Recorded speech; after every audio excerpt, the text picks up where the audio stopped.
Evan always loved the wilderness. It was his escape from a life that never quite felt like his own. He had been hopping from one dead-end job after another, failed relationships, and a nagging sense of unease in crowded places. When he came across the opportunity to be a fire watcher in a remote forest outpost, it seemed like the perfect chance to start fresh. There would be no people, no distractions, just nature and solitude. The fire tower was a small, creaky structure in the middle of an expansive, isolated forest. A few days' walk to the nearest town, miles from anyone or anything. He arrived late in the afternoon, the sun casting long shadows over the sea of trees. The air was cool, the silence thick, broken only by the occasional rustling of leaves or the distant cry of an animal. He felt at peace. On his first day, Evan did the routine check.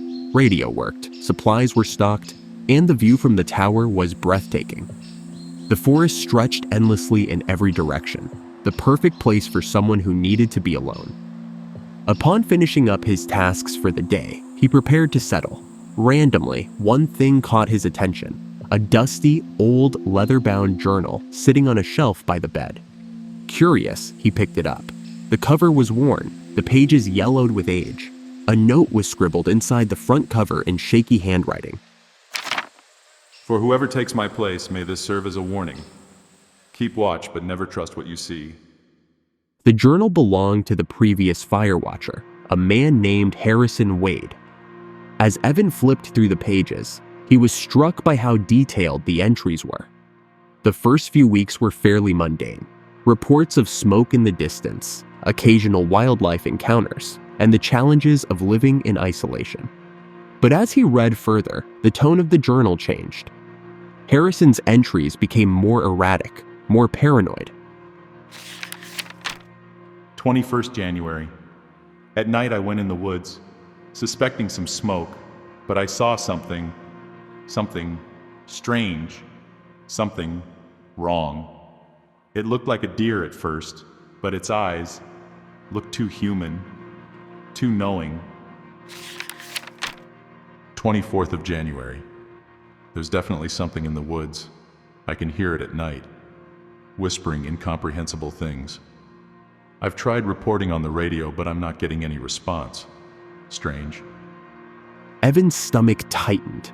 The more he read, the more unhinged Harrison seemed to become.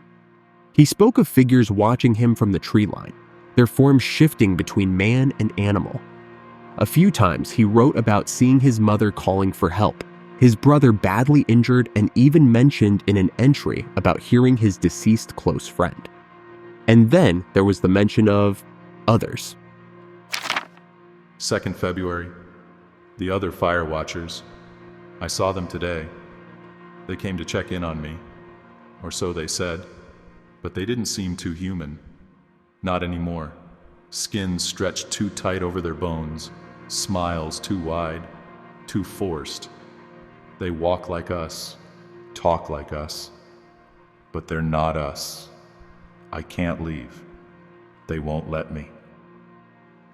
Evan felt a chill crawl up his spine. He had met a few of the other fire watchers in passing during his orientation at the ranger station, a small group stationed in towers scattered throughout the forest. They all seemed perfectly normal, even friendly, but according to Harrison's journal, they were something else entirely, something inhuman. The next entry was even worse. 4th February. Last night, I saw the man in the tower across the valley. He was standing on the edge, staring at me. Just standing there for hours, unmoving. And then he jumped. But when I checked with the binoculars this morning, he was back in the tower, staring again. No one survives a fall like that. Evan put the journal down, feeling a knot of unease twist in his gut. Was this just the ramblings of a man who had lost his mind in isolation, or was there something more to it? He didn't want to believe it, but the journal made him feel like he wasn't quite alone. That night, he tried to sleep, but every creak of the tower set his nerves on edge. At one point, around midnight, he thought he heard something outside. a faint whispering carried on the wind. He brushed it off as his mind playing tricks on him, a byproduct of reading the journal too late into the evening. But the next day, the unease only grew. From the tower, Evan could see the nearest firewatch tower about a few miles away. He hadn't noticed it before, but now he saw it clearly, just a dark silhouette against the endless green of the forest. It was empty, or so he thought. That afternoon, through his binoculars, he saw movement, a man, standing on the balcony of the distant tower, staring in his direction. Evan watched for a while, unsettled by how still the figure was.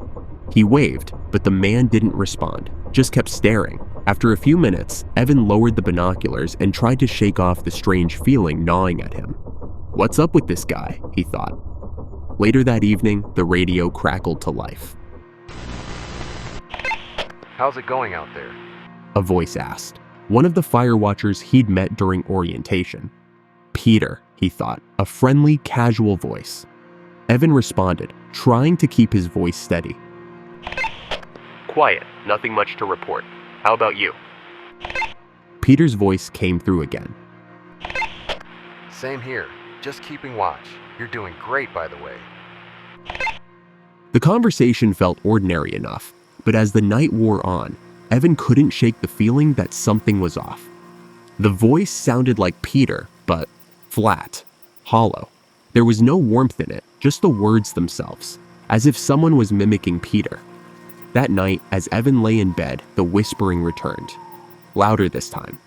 He tried to tell himself it was the wind, but it sounded like voices, several of them, whispering just below the edge of his hearing, too low to understand but insistent. He covered his ears, squeezed his eyes shut, and eventually drifted off to an uneasy sleep.